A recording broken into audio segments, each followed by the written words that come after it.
toutes et à tous, c'est Nathalie pour cette nouvelle vidéo du dimanche. Donc aujourd'hui nous sommes le 14 janvier. Alors, je suis pas en super forme, hein, je suis vraiment même pas bien. J'ai hésité à faire la vidéo mais je me dois de la faire. Donc aujourd'hui je vais vous parler des douleurs neuropathiques. Vidéo qui m'a été demandée notamment par Julie. Avant toute chose, alors deux petites choses. Le MOA. Alors où ça en est? Donc je continue toujours de le prendre matin et soir. Il m'arrive parfois le soir d'oublier, mais en général je m'y tiens. Je vous avais dit que j'allais beaucoup mieux. Ce qu'il y a, c'est que en fait j'étais en vacances, exceptionnellement, pour une fois que je prenais des vacances. Donc je pense que les vacances jouaient aussi sur le fait que je sois mieux. Depuis lundi j'ai repris le boulot et ben je suis à nouveau pas tip top. Donc je peux pas vous... Alors Val, j'ai bien arrêté le Red Bull, hein, ça a juste été pendant une petite période. Donc je peux pas vous dire, moi, a priori, ça avait un bon impact. Maintenant, je vous dis, et puis là, je suis vraiment, je suis pas bien. Là, bon, je vais pas commencer à raconter mes petits bobos. Donc je peux pas vous garantir à 100%, ouais, c'est super efficace. Et puis, on est tous différents et tout. En tout cas, je m'y tiens, je me dis que c'est quelque chose de naturel. Donc voilà quoi. Mais je continue de le prendre. Et puis, deuxième chose, je vous en avais parlé, hein, si vous voulez que je vous envoie gratuitement le DVD de Stéphane pour la magie, pour tous ceux qui sont intéressés par la magie. Voilà. C'est donc les douleurs neuropathiques. Donc j'ai fait plusieurs recherches à autre chose. Excusez-moi. Un grand merci à Muriel et sa famille. Ils sauront pourquoi. Hein. J'ai apprécié votre geste et c'est top et je vous embrasse tous. Merci infiniment. Donc les douleurs neuropathiques. Donc j'ai fait pas mal de recherches. Alors malheureusement ce matin j'ai pas tout retrouvé. Donc je vais comme souvent vous lire plusieurs choses. J'ai trouvé notamment deux articles qui étaient très intéressants. Donc je vais vous en faire part. Moi perso, je sais que j'en ai ce qu'on appelle des douleurs neuropathiques. Mais comme je ne fais absolument pas attention à ce genre de choses, puisque je m'interdis, mais ça c'est chacun et on est tous différents, de me dire ouais j'ai mal là donc c'est une douleur qui est liée à ça. Non, moi j'ai pas envie de savoir, j'ai pas envie de me prendre la tête à me dire ben si t'as ça, ça veut dire que non. Mais ça on est tous différents donc je comprends que vous ayez envie de savoir à quoi c'est lié, puis avoir des explications. Moi perso j'en veux pas. Mais ça c'est d'ailleurs en lisant certaines choses je me suis dit ah bah ouais tiens j'ai ça bon bah voilà j'ai ça et puis de toute façon ça ne change rien à la face des choses on a une cèpe et puis elle nous enquiquine on va dire et je m'en fiche de savoir si ça vient de telle chose ou telle chose. C'est comme ça c'est voilà donc je vais vous faire part de mes recherches. Alors donc la douleur, ça c'est important, c'est pas un symptôme typique de la maladie, puisqu'elle est cependant, comme vous le savez tous, très présente et a des origines diverses par contre. C'est comme la cèpe, hein, de toute façon je le dis toujours, chaque cas est différent de toute façon. Et bien pour les douleurs c'est pareil. Certains vont avoir toujours une douleur à tel endroit, un autre il n'aura jamais eu de douleur à cet endroit mais ils vont avoir à un autre endroit ou... Enfin, mais c'est comme pour tout, c'est différent. Donc, la sclérose en plaques entretient avec la douleur, comme ils disent, une relation ambiguë. Et d'ailleurs, pour la plupart des neurologues, et ça c'est bien embêtant, la SEP n'est pas une maladie douloureuse. Donc, moralité, c'est vrai que certains neurologues, comme c'est pas une maladie douloureuse, eux ils soignent la cèpe avec des traitements que vous connaissez hein, de toute façon, mais la douleur, ils n'en font pas cas. Et c'est malheureusement le cas pas tous, heureusement, tous les neurologues, mais beaucoup de neurologues qui n'en tiennent pas compte. Et ça, c'est très embêtant, on va dire. Donc, alors, je vous lis. Hein. Oui, parce qu'en fait, pour les neurologues, comme la douleur n'est pas un symptôme typique de la maladie, c'est pour ça qu'ils font abstraction, en fait, tout simplement. Donc il faut savoir que 50% des patients font état de syndrome douloureux cliniquement significatif, 50%, et c'est peut-être même plus.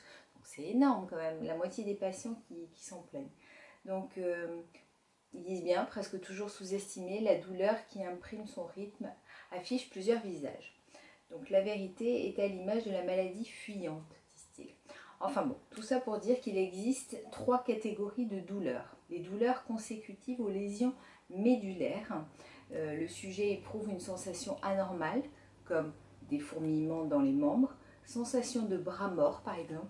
Moi par exemple, la sensation de bras mort, je l'ai très souvent. Voilà, j'ai le bras droit, j'ai l'impression que, c'est ce que je dis, qu'il est mort. Bon. Mais c'est pareil, ça me gêne énormément, ça me fait mal, ça me handicape d'autant plus, surtout que c'est le bras droit et que je suis droitière. Mais j'essaye de passer outre. Alors, je sais que c'est pas facile, hein, ça c'est certain. Mais ça, moi par exemple, c'est un fait. Bon, les fourmillements, ça, c'est depuis toujours. Mais le bras mort, ouais, ça fait 1 an à peu près. Donc un phénomène déplaisant, souvent persistant, appelé paresthésie, qui peut se déclarer au cours d'une poussée. Alors il faut savoir aussi que les douleurs ne sont pas forcément signes d'une poussée. C'est ça qui est important. Il y a des personnes qui vont avoir certains symptômes douloureux et vont se dire c'est une poussée. Non, pas forcément. Et c'est là où est toute l'ambiguïté en fait de la chose, si je peux dire.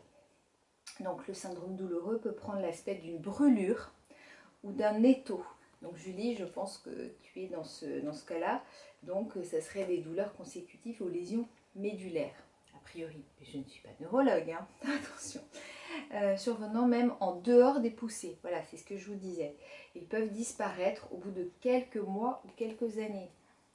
Ça, c'est quand on est en plein dedans, c'est pas forcément ce qu'on a envie d'entendre. Évocatrice de la maladie, la névralgie de la face ou la névralgie du trijumeau, pour laquelle j'ai déjà fait une vidéo, sorte de tic impuissant, enfin bon. Donc voilà, donc ça c'est les douleurs consécutives aux lésions médulaires. Je ne m'étends pas là-dessus, mais c'est la première catégorie. La deuxième catégorie, c'est les douleurs liées au déficit. C'est-à-dire que la douleur habituelle dans un tel cas de figure est générée par un excès de, excusez-moi, j'arrive pas à comprendre le mot, de nociception. La nociception, excusez-moi, c'est pas un mot que j'emploie tous les jours. Donc la nociception, c'est-à-dire par une perception anormalement exagérée des stimuli ordinaires. Voilà ce qu'est la nociception. Dans la CEP, les substances inflammatoires sécrétées dans la lésion activent les récepteurs périphériques appelés nocicepteurs. C'est bien compliqué leur... voilà, c'est pourquoi on parle de douleurs nociceptives, décidément ils aiment bien ce mot, dû aux lésions tissulaires. Le syndrome douloureux augmente chez le sujet après un effort physique où il se manifeste en pleine nuit pendant que le sujet dort. C'est important parce que souvent j'ai eu des personnes justement qui m'ont relaté des douleurs quand ils dormaient. Donc ça, il y en a beaucoup. Donc il y a plein de choses, hein, distension de la vessie, il y a énormément de choses. Et les douleurs iatrogènes imputables à certains traitements. Oui, parce qu'on a des douleurs qui sont liées aux traitements que l'on peut prendre. Donc voilà, donc je condense, hein, puisque je vous dis, hein, je ne suis pas de la partie médicale. Donc 3 catégories, donc lésions médulaires liées au déficit et iatrogènes, donc imputables à certains traitements. Donc ça c'est important pour ceux qui ont envie de savoir, de faire le distinguo qu'il existe bien 3 catégories de douleurs. Donc j'ai trouvé un autre article disant que bon, on appelle douleurs neuropathiques les douleurs associées à la sclérose en plaques et à l'atteinte nerveuse. Donc ça c'est important. L'événement douloureux le plus fréquemment rencontré correspond à une manifestation douloureuse, souvent violente, de courte durée favorisée par la marche. Il n'y a pas que la marche, je pense, qui favorise, mais entre autres.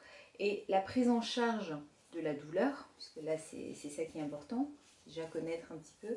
Les origines de la douleur sont très variées, comme je vous l'ai dit. Chez les patients atteints de sclérose en plaques, c'est pour une raison qu'il est indispensable d'avoir une approche pluridisciplinaire en ce qui concerne le traitement de ces douleurs. Donc la prise en charge doit être individualisée, puisqu'on ne peut pas dire ah oui, qu'est-ce que tu prends pour telle chose, moi je prends ça, bon ok, non, c'est vraiment au cas par cas.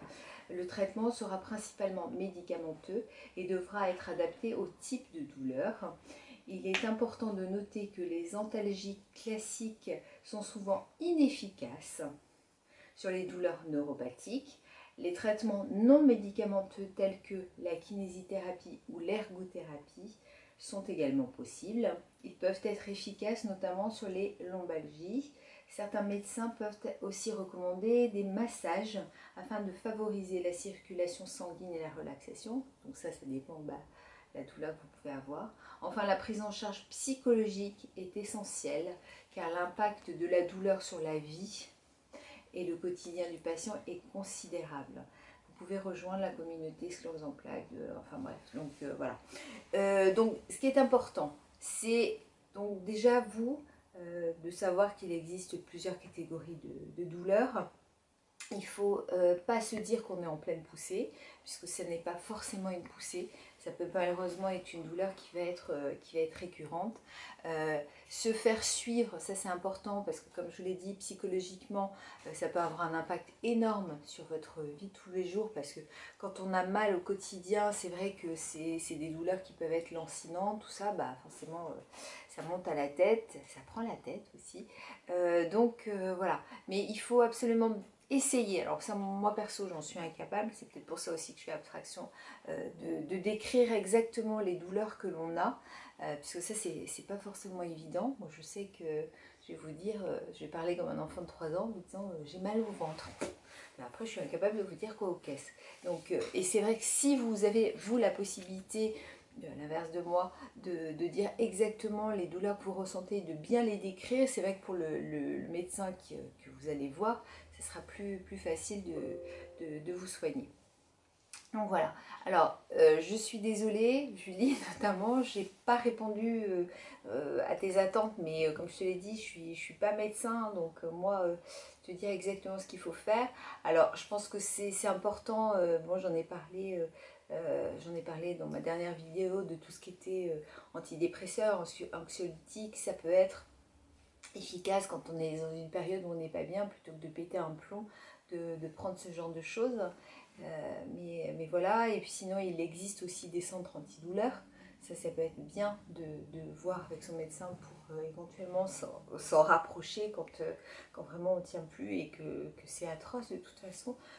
Je sais qu'il y a des centres antidouleurs qui sont super efficaces, qui sont très très bien. Voilà, mais ne pas rester, c'est soit comme moi vous arrivez à vous faire une bulle, voilà, et j'arrive à... Mais comme là, vous voyez, je vous dis, je suis pas bien, hein. Mais j'essaye de prendre sur moi et de faire abstraction. Voilà, mais c'est pas toujours évident, mais dans tous les cas, ne pas rester, c'est comme pour tout, de ne pas rester tout seul, et il faut absolument en parler, alors là, pas à droite et à gauche, mais à des médecins notamment.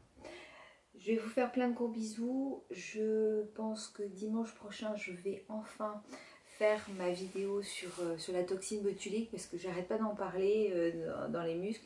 Mais là, oui, promis, promis, je vais cracher. Non, je ne cracherai pas. Je la fais dimanche prochain. Et puis voilà, et continuez de m'envoyer des sujets. Continuez vos pouces, vos abos, parce que les abos, c'est le remerciement que vous me faites pour le temps que je passe un petit peu. Et puis voilà. Donc je vous fais plein de gros bisous. Passez un très très bon dimanche. Et puis à dimanche prochain.